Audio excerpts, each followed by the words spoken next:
나름대로 정성을 다하는 구독자님 방송 유튜브 class.org.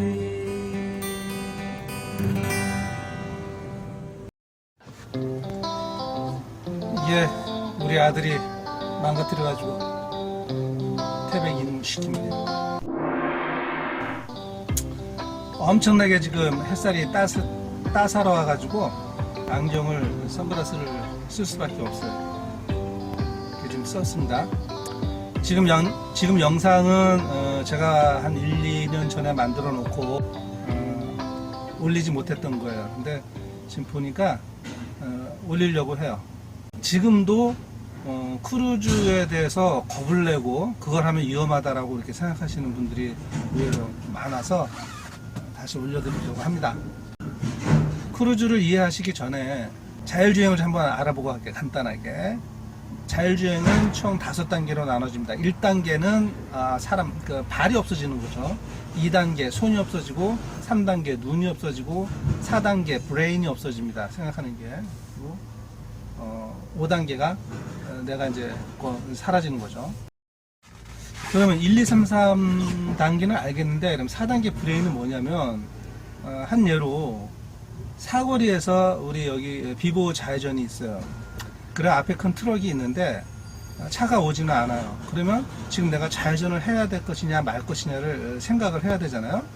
그러면 우리는 어떻게 합니까? 차가 앞으로 조금 가면서 이 상황도 보고, 지금 양쪽 사이드에서 차가 오는지 안 오는지를 확인한 다음에, 비보 좌회전을 시도를 합니다. 이거를 자율주행하는 차가 한다는 거죠.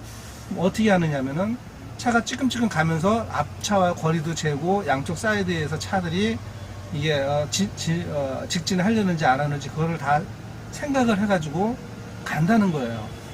거기까지가 4단계예요. 5단계는 이제 사람이 완전히 없어지는 단계인데 그 단계는 나중에 말씀드릴게요. 그래서 제 1단계인 발이 없어지는 단계예요. 발이. 그러면 이 발에 관련된 건 지금 어느 정도 와 있냐면은 우리가 가지고 있는 트럭들도 이미 거의 다 와 있어요. 그거에 대해서 말씀을 드릴게요. 왜 우리가 로컬이든 그 다음에 프리웨이든 크루즈를 걸고 가는 것이 더 안전한지를 말씀을 드릴게요.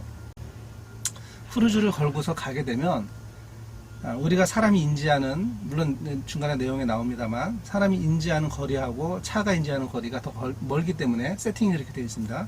그렇기 때문에 가깝거나 또는 속도에 맞지 않게 너무 가깝거나 이러면 차가 띠띠띠거리고 막 엄청나게 시끄럽게 경고를 줘요. 옆에 차가 붙어서 삑삑거려, 빨리 간다고 삑삑거려.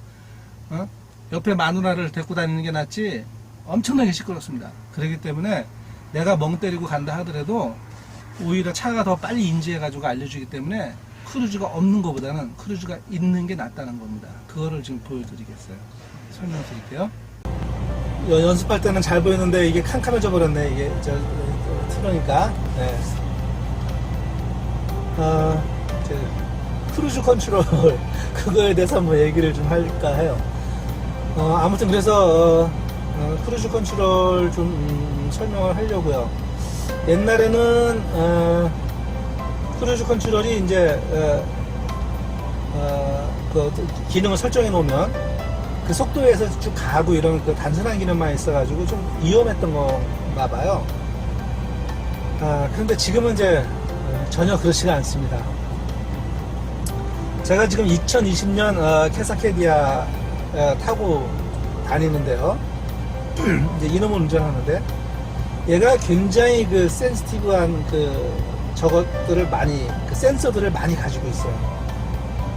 쭉 가다가 그 자율주행에 거의 근접하는 그런 센서들을 가지고 있는데 가다가 이제 깜빡이 켜지 않고 이렇게 양쪽 차선을 이제 넘나들라 그러면은 이제 경고음을 띠띠띠띠 하면서 경고음을 울립니다. 또는 옆에 차가 갑자기 옆에 붙었는데 내가 그쪽으로 이제 차선을 변경하려고 하면 아주 굉장히 그 날카로운 음으로 이제 경고를 경고음을 울려주고 합니다. 요새 전기자동차 이 많은 큰 화면으로 나와가지고 작동하면서 이렇게 자율주행 비슷하게 하기도 하거든요. 지금 트럭도 지금 제가 지금 몰고 다니는 트럭도 그런 기능이 일부 탑재되어 있습니다. 거기에 아주 기가 막힌 그 크루즈 기능이 탑재가 되어 있어요. 그래서 옛날하고는 완전히 개념이 틀려요, 크루즈가.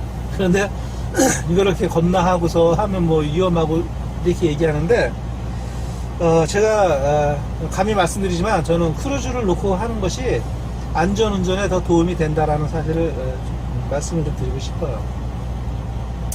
처음으로 제가 막 두서없이 얘기를 드리겠지만, 처음으로 우리가 이제 65마일 존에서 65마일 크루즈를 놓고 달린다 이겁니다. 한국처럼 몇 시간 가는 게 아니라 우리는 며칠을 뭐 10시간씩 11시간씩 이렇게 자기가 운전을 해야 되지 않습니까? 그러면 그 10시간을 계속 65마일 악셀에다 밟고 있으면 다리 진짜 말 그대로 도간이 나간다 그래요. 그 다리 이렇게 혹사합니까? 머리가 나쁘면 몸이 이제 고생을 하는 거죠. 65마일 존에서 내가 65마일을 놓고 쭉 간단 말이죠. 근데 앞에 쫙 멀리서 64마일로 가는 차가 있었어요. 그럼 제 차가 빠르게 뒤쫓아갈 거 아닙니까? 이 쫓아가다가 이 차에, 우리 차는 지금 나중에 이제 알려드리겠지만 3.6초라는 그 거리를 계산을 하게 돼 있어요. 그거를 유지를 하게 돼 있어요. 3.6초. 그러면 이 차가 내가 쫓아가다가 3.6초의 거리가 오게 되면 이 차가 스스로 더 이상 크루즈 그 속도로 가지 않고 속도가 줄어들어요. 그래서 결국에는 앞차하고 속도를 같이 맞춰요. 자기가 원하는 디스텐스를 맞추고 속도 64마일을 맞춰가지고 같이 따라가요.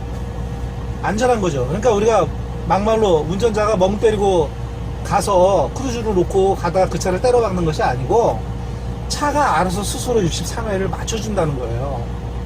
그런데 저 차가 갑자기 32마일, 갑자기 30마일로 확 줄어들어요.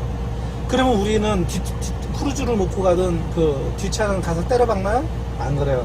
그래도 갑자기 급브레이크를 같이 밟아요.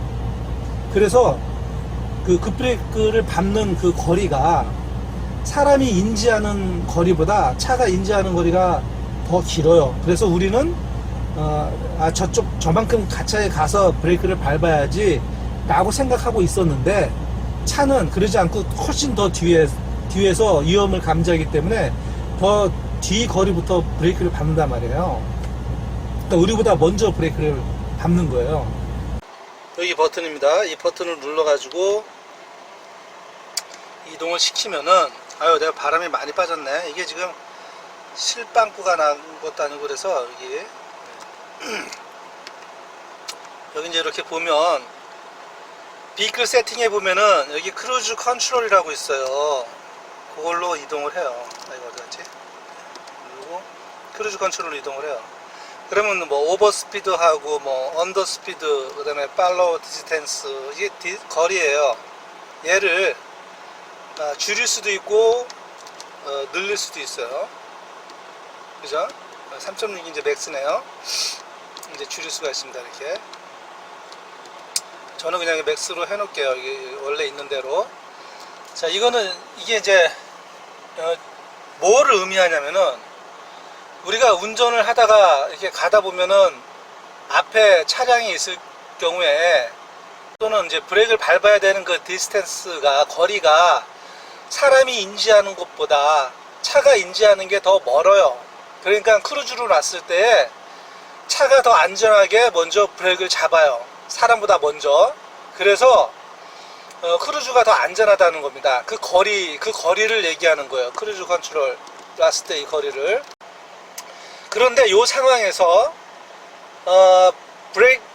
요 상황에서 악셀레이터를 계속 밟고 있으면은 디스텐스 워닝만 뜰 뿐이지 브레이크는 잡히질 않아요. 내가 인위적으로 악셀레이터를 밟고 있기 때문에. 그러면 주인이 그냥 킵고잉 하라나 보다 하고서 계속 가는 거죠.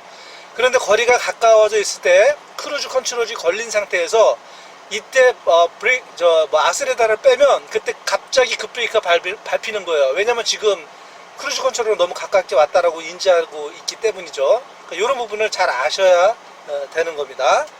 그런데 이런 경우가 있어요. 우리가 63마일로 가던 차를 우리가 악셀레이터를 크루즈를 온 한 상태에서 쭉 가다가 이렇게 봤는데 뒤에 이제 차가 쫓아와가지고 추월을 이제 못할 것 같아가지고 그냥 이 차를 뒤쫓아가야 되겠다라고 생각하고서 악셀레터를 이제 뛰죠. 속도를 이 차가 이제 늦으니까 뛰게 되죠. 그러면 크루즈가 걸려 있을 때에는 그 악셀레터를 뛰는 순간 그 브레이크가 팍 밟히게 돼요. 거리가 짧으니까 이 차가 인지해서. 그랬을 때 추월할 때에는 크루즈 컨트롤을 꺼야 돼요. 끄고 난 다음에 추월을 해서 다시 또 이제 크루즈 컨트롤을 놓으면 이제 구속도를 유지해서 갈 수 있고 이제 그러는 거죠. 또 하나는 이제 내리막길에서 이제 크루즈 컨트롤을 또 내리막길을 하면 뭐 위험하다 어쩌다 이렇게 얘기하시는데, 그러면은 이제 내리막길 내려갈 때 그 기아 시프트가 있는 거는 그 스틱이라 그러잖아요. 그거는 사실 다운 시프트 하기가 힘들죠. 잘 안 먹히죠. 근데 오토매틱은 그렇지 않아요. 다운 시프트 걸리면 다 내리막길 타타타 다 먹혀요. 그런데 다운 시프트를 해가지고 속도를 줄일 수는 없어요. 오토매틱은 절대 그렇지 않아요. 자, 65마일로 내려가는데 속도가 70마일 나가지고 내가 11단으로 다운 시프트를 했어요. 이거 하는 게 간단해요. 이거는 안 들어가고 뭐 기아 스틱처럼 안 들어가고 뭐 이런 게 없어요. 내려가요. 11단으로 내려가요. 그런데 65마일 전에서 70마일 막 넘어가고 그러는데 11단으로 내리면 그게 11단으로 엔진 브레이크 걸리는 줄 아십니까? 안 걸려요. 다시 12단으로 올라가서 속도는 똑같아요. 다운 시프트를 하는 것이 아니고 엔진 브레이크를 거는 겁니다. 엔진 브레이크를 걸면 알아서 이게 11단으로 넘어가면서 엔진 브레이크 걸려요. 그러면 우리 그 엔진 브레이크 1단, 2단, 3단, 4단, 4단까지 있는데 우리 트럭 엔진 브레이크는 강력해요. 그래서 곧 속도가 확 떨어지는 거를 느낄 수가 있어요. 근데 간혹 뭐 제가 저번 영상에도 말씀드렸다시피 우리 고속도로는 그 다운힐 그 정사 각이 뭐 6% 이상 넘으면 안 된다 뭐 이렇게 했는데 때는 뭐 7%도 있고 이제 뭐 그렇다라고 합니다. 기본은 6%인데 그 다운힐 내려갈 때 뭐 4만 파운드 이상을 실어서 뭐 70마일 이상 막 놓고 이제 가다 보니까 막 75마일 이상만 이렇게 되면 엔진 브레이크를 거는데 엔진 브레이크를 걸어도 이제 속도가 줄어들지 않을 경우가 있어요. 이제 그럴 때 뭐 브레이크를 같이 밟아서 푹 이제 그 더블 밟는 거죠. 착착 밟으면서 속도를 줄이는 방법이 있는데 그때는 이제 같이 쓰는 거죠. 브레이크만 써서는 안 되죠. 주로 이제 엔진 브레이크를 쓰셔야 됩니다. 또 엔진 브레이크 쓰면은 뭐 배기계통 또 뭐 어떻게 되네, 엔진이 망가지네 막 이렇게 이제 말씀하시는데 그건 이제 모르겠어요. 제가 저번에 말씀 영상에 따로 들었기 때문에 그것까지 여기서 이제 모르겠고, 그래서 크루즈 컨트롤을 놓고 가더라도 내리막길 가더라도 엔진 브레이크를 걸거나 이렇게 되면 크루즈 컨트롤에 난 죽어도 난 갈래 라고 이랬지 않고 그 기능이 다 없어지고 엔진 브레이크가 충실하게 걸리게 되니까 그렇게 염려하지 않으셔도 됩니다. 또 하나, 오르막길에서도 엔진이 이제 힘이 걸리고 속도에서 엔진이 힘이 걸리면 오토매틱은 자동으로 이제 저단기아로 바뀌게 돼서 올라가거든요. 그런데 이때 그냥 그 오토매틱으로 이제 놓고 악셀레이터를 같이 병행하지 않으면은 그 변경되는 그 시간이 길어요. 그래가지고 속도가 툭툭 떨어져가지고 예를 들어서 뭐 추월한다거나 이럴 때 추월할 수 없어요. 속도가 상당히 많이 떨어져요. 그러면 올라갈 때 같이 사실은 악셀레이터 밟아줘야 돼요.